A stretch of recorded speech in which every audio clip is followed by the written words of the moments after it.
The training camp schedule is dropped, and as well as the joint practice dates for the Chicago Bears. Me, Bobby C. Dub, going to break it all down and more right after this. You are now tuned in to Chicago Bears Central, your number one place for all Chicago Bears news and content.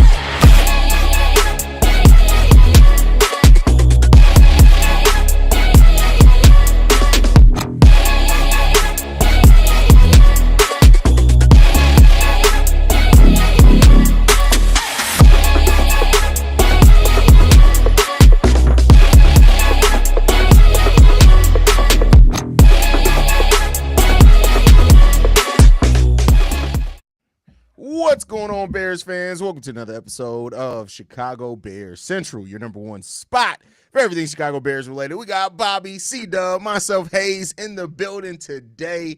Fellas, the schedule dropped for training camp, and we got 30 days, bro. Basically, the rookies report to training camp July 19th, which is 31 days away. The vets report on July 22nd. Then we get the joint practices with the Dolphins on August 8th and the Bills on August 15th. Fellas, we getting closer and closer to actual football being had. How you guys feeling, man? Man, excitement, man. Like, man, I'm overjoyed. Like, it seems like it's gonna be like next week how fast this thing is moving. Um, Once training camp hits, it's like full steams ahead, bro. Football is there because preseason is right around the corner. And then it's only they shorten the preseason, so season comes a little quicker, and we right back into the thick of it with the Chicago Bears, quarterback with a reinvented offensive line, extra pieces to help them attain those great stats that we looking forward to. This is gonna be a great year, bro, and it starts in about 30 days. Man, I'm excited. I ain't even, bro. We be in them dog days. I be like, damn, bro, the WNBA, why y'all got a week off? Damn, bro, why y'all got a day off? I'm trying to enjoy the league, and y'all keep selling me short. And what the hell went on with the NBA not having a game on Father's Day? Big letdown. What we doing? Everybody was supposed to be lit, and it was C-Dub's birthday. He was acting incognito, and I had forgot because I was lit from the night before. But nonetheless, I'm excited that football is around the corner, and we can move on to really seeing if my man's Caleb Williams about to step up to the plate and Matt Eberflus. Come on, bro. Don't make us send them goons down there to Dallas. Stop playing. But nonetheless, I'm happy, bro. I'm happy. Talking crazy, bro. I'm happy we got a number of training camp battles still in place coming into training camp. This is the time where when you look at Braxton Jones, Ozzie Trapillo is going to be one. There's another one between Ruben Hippolyte, Noah Sewell that's battling out for a position as well. Like, there's still position battles to be had here, and a lot of that's going to be told with training camp, of course, for preseason games. So, once that rolls around, man, everything's going to be accelerated. It's going to start going by fast, and we're going to start getting news. I can't wait, fellas. I can't wait. That's a fact. Can't wait. Any predictions who's going to be the star of this training camp? I'ma just guide y'all a little bit. Mananga. He's definitely. It feels like Kyle Mananga is definitely going to have that opportunity. And we say training camp battles. While it's not a battle on paper, do not like Kyle Mananga. I know he's our boy. I can see him passing up Roshan Johnson on the depth chart if everything goes his way, bro. Hey, guys got to show up, and I ain't gonna lie, Luther Burden, you missing time. That's true. That's another one. Zacchaeus is on.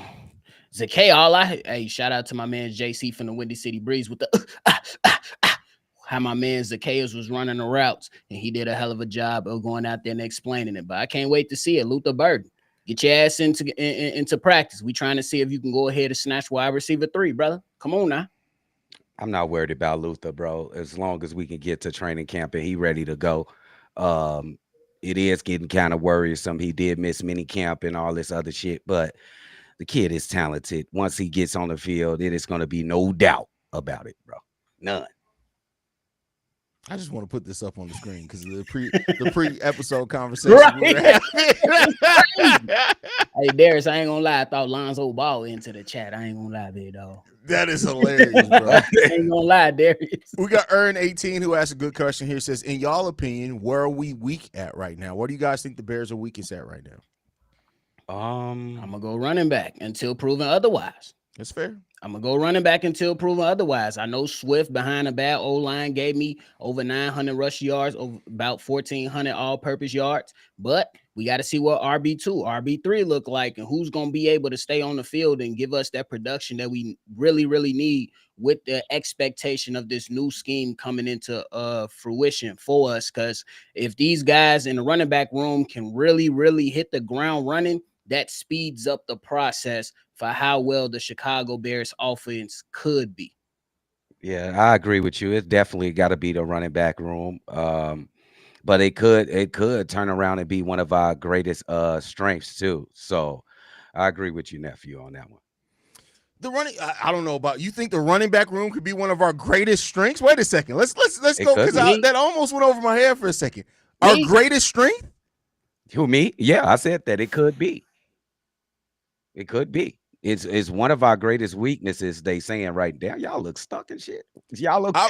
I'm confused Listen, at how you get to 'cause greatest strength that with definitely Yeah, it could. with the It wide receiver could. core that we have, with the 2 tight ends that we have. You think that the running back room can be our greatest strength? If you have a great running back is definitely gonna make a greater impact than a great wide receiver, I think. So if you get somebody in there that can complement Caleb Williams' ability to get the ball to But those you think we have receivers. that on the roster? No, I'm not arguing No, that. You I think we said have could that? be. It could be. Could be. Who's Who the knows? could be? Who's the possible great Menin running back on the guy, roster? Menin guy, Menin guy. You just said it right 2 minutes ago. Hey, you won, Darius. You got DeAndre, it. shit, You won. DeAndre, and we heard DeAndre get better right now. Like they said he getting better. So let's see. My man said Meningue. And Rojo, He said it hold on, twice. hold on, He hold said his on. name twice Hey, wrong, bro. I would like y'all to pay Roshan Johnson respect, bro. When y'all start mentioning these running backs, like put his name in there too, bro. He competing too. Respect is earned, though, bro. And right now, the only thing that he earned is a Guardian cap. I'm No, just saying, bro. but he might need that shit. He might need to wear that motherfucker for real. Man, wear that But he motherfucking competing cap. too, We bro. good. But hey, I got to be able to depend on Roshan Johnson outside of the red zone. The red zone, having him in as a red zone threat is great. But we got to get down to the red zone, and I need him to be a big part of that. I think he more than that, bro. I believe he is too, but he got to show us. I feel that. Yeah, I At mean, least listen, me. he has the capability, he has the possibility, he has the skill set to do so, but he has to show it. Like right now, it's still all a lot in theory when it comes to Roshan. And I was excited about it when he came in, and he offers a lot of skill with blocking, pass catching, running between the tackles. It's all great in theory, but like you got to stay on the field. And then when he is on the field, like he has moments of it, but it's never really been consistent for him yet. Fact. So Yeah, but I understand what he up against. Rojo is getting in that point in his career where he really got to show improve, and I'm gonna back him up. I'm gonna make sure because I know he got the determination and the will to do it. Now it's all about talent.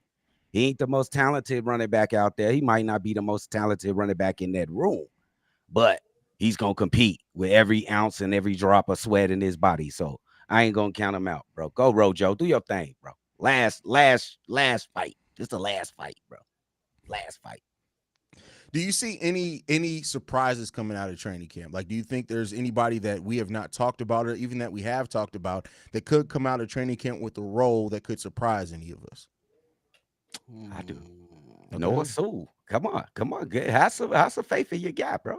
I He mean, just I got don't know he if I'd be surprised anymore. He's the only other linebacker we got that can play on the outside. It's either going to be him or Ruben. It's going to be one of them, but I feel where you're coming from.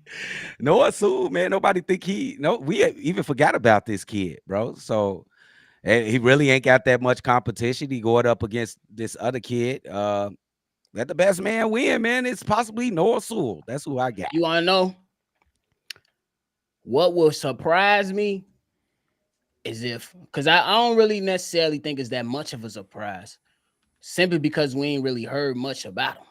But I think that if this man come back from injury and snatch the left tackle job, Braxton Jones will be a surprise for me. Simply because though I've been higher than you fellas on this panel than Braxton Jones, I can't negate that the emphasis on this coaching staff trying to absolutely figure out who's going to be the left tackle, and then you hearing all this raving stuff about Trapillo, and then you hearing Karan Bagaje is up and down a little bit. But if Braxton Jones, with the expectation of adding weight and coming back from injury, and he can snatch it and just push guys out of the way, I think that'll be a huge surprise for me. They're saying Dayo Diengbo. I don't think there's a surprise. He's the starting left tackle. I mean, left edge. Is that a surprise for y'all if he ends? He's the starter. They brought him in here. They paid him like a starter. I don't think I'd be surprised by that. Would y'all be? I think as of late, it was a little conversation about him not being present early on in off-season workouts and stuff like that, and some of the talking heads that cover the Chicago Bears pretty much saying they haven't seen him really drop in coverage or rush the passer and get different stunts. So that's probably where this conversation is coming from. That's fair. That's fair. And that's also that's one of the most competition is going to be on that other side of the edge, that other edge besides Montez. That's another competition right there. I don't think we got a starter etched in. Is it a starter etched in right there? Yeah, Dayo Diengbo. That ain't solid. Somebody can come. That's very solid. What are you Y'all talking? Think that's solid? Go look at Dayo's per snap numbers. I think that's solid. It's just the fact that he just has not played a lot. But you look at this combination of size, speed, and strength. That's not a surprise for me. He's more than solid. I think it's solid. I think that's Dennis Allen. Hey, Ryan Poles. Keep in mind, Dennis Allen wanted him. He targeted him. Yeah, I think that my man's Dennis Allen phoned in. Ryan Post like, hey, man, I got this young kid in Indianapolis. Yeah, go ahead and snatch him up. We need him on this team. Man, I ain't gonna let that go away. Did you just speak up for Braxton Jones, gang? Me? Yeah. No, I'm just saying that, like, right now with Braxton Jones with the neck injury a few years ago, then now you coming off a bad ankle injury that you had. And then to add on to those injuries that you had throughout your career thus far, you got Ozzie Trapillo getting raved about and how well he's been playing. You got Karan Amagaje playing up and down a little bit in training camp. If he's able to come back better and knock those two guys out the way, I think that'll be surprising for me because we've been hearing a lot about Ozzie. We've been hearing some work from Karan. So I think that'll be a bit surprising for me. You think he can do that?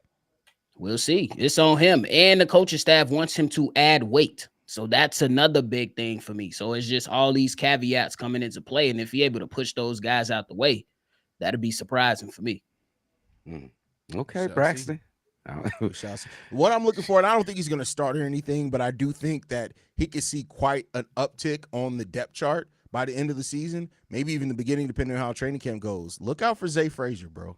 Zay Frazier, I'm telling you, he's going to be used all over that field by Dennis Allen if it goes the way that I think that by the end of the season, there's a chance Zay Frazier could pass up Tyreek Stevenson. I'm just telling you that right now. Holy shit, that'd be bro. Crazy. That'd be crazy. Our defensive backfield constantly, like, it's been good for the last, like, 2-3 years, bro. Like, you think this guy could pass? Tyreek is pretty good. Tyreek is really good. Really good. But I think because we're going to go more man under Dennis Allen and blitz more, I think that Zay Frazier brings a little bit more of that than what Tyreek does. I don't think Tyreek is going to, like, not play or anything like that. Keep in mind, Dennis Allen's going to use 6 DBs out there at a time sometimes. But I think that you're going to see the way that Kyler Gordon is used creatively in the slot in a lot of different ways. Zay Frazier can be that on the opposite side of where Jalen Johnson is. I really do think that, bro. And his length is just crazy. This like a 6'3", 6'4" cornerback. And he athletic as shit with a lot of range. I'm still going to put my money on Tyreek Stevenson. I ain't going to lie, because when he played in college at Miami, he played a lot of press, and he was allowed to be physical. You getting back to that instead of Matt Eberflus saying, yeah, it's 3rd and 10, and we still going to play soft coverage, guys. My man's, and to Haize's point, he bringing in them extra defensive backs. So I think that Frazier is going to have a hell of an opportunity because Kyler Gordon sometime going to be the weak side linebacker, probably the Sam sometime in whatever situation that they're in, because my man's Dennis Allen is going to bring pressure, especially if the Chicago Bears, let's just say they up a touchdown and you trying to drive and you at the middle of the field and it's a major 3rd down, get ready for a crazy blitz look. Just get ready for it. I just wanted to point out that Terrell Smith wasn't awful last year He neither. Oh, was. not at all. Not at So all. He'll be utilized as well. Yeah, To so Hayes' but point, 6 DBs. 6 Everybody gonna DBs, get bro. their shot. Everybody eats. That's what we go. That's gonna be the motto in the secondary. Before we get out of here, though, there is something. Pro Football Focus ranked the receiving cores in the NFL, and the Chicago Bears actually ranked at number 9. Mm. Top 10. They are expecting the Chicago Bears to have a top 10 receiving core. They keep in mind they ended last year at 27th. That's oh a my huge goodness. leap up to be at number 9. Talking about DJ Moore, Rome Odunze, Cole Kmet, Colston Loveland, Luther Burden, Keenan Allen's gone. You throw in Olamide Zacchaeus in there as well. Like, they're gonna have a lot of weapons out there, bro. This may be the deepest receiving core that the Chicago Bears have had in the last 5-6 years. It is. It's a lot of question marks too. Yeah, Can for sure. Rome step up to the plate with Say more his last name. response? Rome, can he step up to the His plate? name wrong. Can he step up to the plate with more responsibility and take care of that? Can DJ Moore be more of a leader this year and come through when we expect him to come through? Can Luther Burke be the absolute game breaker that I think he can be in the slot? What is Tyler Scott going to be? Is he going to be a fourth receiver or is Special his ass team. going to be off the team? Special So it team. is a question mark. Is that 12 personnel tight end, that shit going to work? You know what It's I'm definitely saying? gonna work. Okay. We only know one time it worked. Hernandez, he's deceased, and Grunk, he's a Hall of Famer. Hold on. Because I've been wanting to roast somebody anyway, and it's Darius. That's my brother. He's gonna. First of all, Darius, our running game's gonna be top 10. I don't know why it's so hard to believe. It's hard to believe somebody who's shown as much shoulder as hairline on their picture, my boy. You got as much forehead shoulder showing as shoulder. Come on, my boy. What we doing here? I love My Darius. boy was itching. I've been dying to roast somebody, bro. I've been on my best behavior. This is my 8th episode today. I've been on my best behavior all day. Somebody had to get roasted, but I'm Shout sorry. out to Continue. you. But man, I think but to your earlier point, Hayes, you got to earn shit like this. Yeah. Like I can understand that they putting up in there, and I'm with you. I think we got hella weapons. Like, I'm not even gonna lie. Cole Kmet, you got Colston on the other end. You got Rome, DJ, Zacchaeus, Devin Duvernay made some noise in mini camp.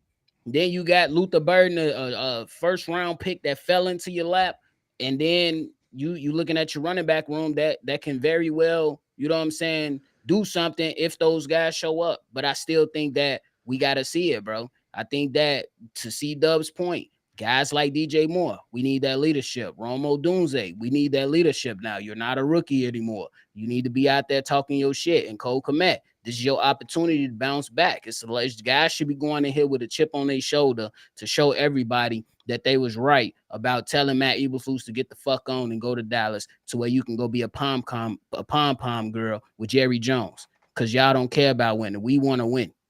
We want to win, bro. We've been doing the damn pod for 3 seasons. Drip Ain't had a winning season yet, my boy. Not one. I want to celebrate it. I want to be on the goddamn playoff call going bonkers because we won. 15 total games we've won in 3 years since we started this show. Crazy bro. work. 15 games in 3 that's years. not. That's crazy, fucking bro. crazy, bro. That ain't even. Come That's on, bro. That's a crazy, fucking bro. season, bro. That's Bro, that's just one crazy. season worth of wins, bro. That is one season. That's Kansas City sad just as won hell, 15. bro. Then they go 15. Come on, bro. That's crazy, man. It's really unfortunate, bro.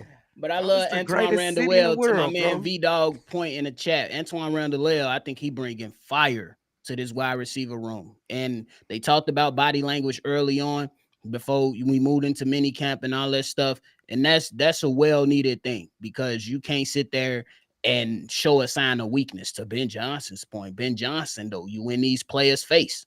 Can you have good situational awareness to not cost them games? Because you can be in their face. But if you cost them some games because you ain't calling timeout like the idiot we had, people start looking at you a little funny, big dog. I'm just saying. That's a fact. Willie says Tyler Scott is my dark horse pick. First of all, that ain't a dark horse pick, my boy. That's the people under the stairs, because we ain't even seen this motherfucker, bro. We ain't got one picture. We ain't heard Tyler Scott's name at all since this new coaching staff came in. This motherfucker Ben Johnson came in and talked about goddamn Dominique Robinson surprising. We ain't heard nothing about Tyreek. Did he catch a pass in OTAs in minicamp? Bro, I can't tell you. I just know bro got married. That's it. That's all I can tell you. Bro got married. Shout out to you and your companionship. But I need you to go ahead and do something on the football field to see Dub, bro. He about to be a gunner on special teams, bro. He going to finish trying to be a Pro Bowl that might be special the best. team. He fast shit. He could just run into people. That's good. Run into motherfuckers. He ain't got to catch the ball no more. What is he, 5'9"? How tall? He like 5'9", 5'10". He's something like that. He's slight. It's just bad, bro. It's all good though, Tyler. It's all good, bro. And shout out to the Bears for the joint practice schedule too. I love it. Yeah. The joint practice. I think the joint practice schedule is really important. Ben Johnson's talked about the importance of that, of measuring yourself up against another team. And you know, it's bound to get a little rowdy. All joint practices do. There's a little dust up from time to time. So you know what? We need to have the Packers and the Bears need to have a joint practice one. That'd be fun. Hey, Drip, as long as Tyreek Stevenson don't start a fight, push somebody, and walk off like Caitlin Clark, we good. You could never do that. You can never have a joint practice with the Packers and the Bears. They'd have to sell tickets to that. They'd have to sell like legitimate. They would have to sell tickets to that. We good, bro. That's like the Steelers and the Ravens. That'll never happen. The Ravens. You can't fucking do that, bro. They would never practice. Cancel that ASAP. That's crazy, man. We can do a joint practice with Minnesota though. They just we can, bro. Ain't nobody care about that. We just had an argument about it. All jokes aside, I said that as a joke, but I don't want to see no joint practices with any division. First of all, I don't want them seeing nothing that we got going on. We need to unleash all that in the game, bro. Let them figure that out through the season. Because Brian Flores gonna send 0 blitz. Bro, absolutely. First drive. Absolutely, bro. No. Bro, that man that man calls blitz on accidents, bro. Oh, accident, bro. I can't stand playing that motherfucker, bro. That's crazy. That's crazy, man. Anything left, fellas, before we get up out of here, man? 30 fucking days left, bro. Make sure y'all hit that subscribe button, man. We on our way to 20K. We almost here, y'all. Let's go. Hey, man, we appreciate y'all, man. For my fellas, I hope y'all have been having a great week. And I know y'all showed out on Father's Day. I did. And shout out to the OG for the meal, because I showed out. But, hey, shout out to y'all, man. Continue to lock in and stay tuned in. We're going to keep this thing rolling. And hopefully the Chicago Bears can roll in some dubs with us. You know what I'm saying? Double entendre, by the way. I don't know about rolling in, but I'm definitely about to roll up after I do beat you. There you go on that one.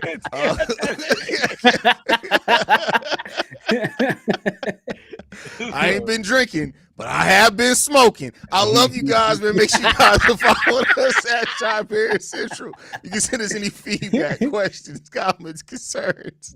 ChicagoBearCentral@gmail.com. Lastly, if you want to leave a text message and or voicemail for the mailbag, 773-242-9336. Let's get some first-time callers in there. Listen, I love all of our consistent callers. We haven't had a lot of new first-time callers, and I get it, it's over the offseason, but call in. If you guys got any questions, give us that call in, 773-242-9336 with your number one spot for everything Chicago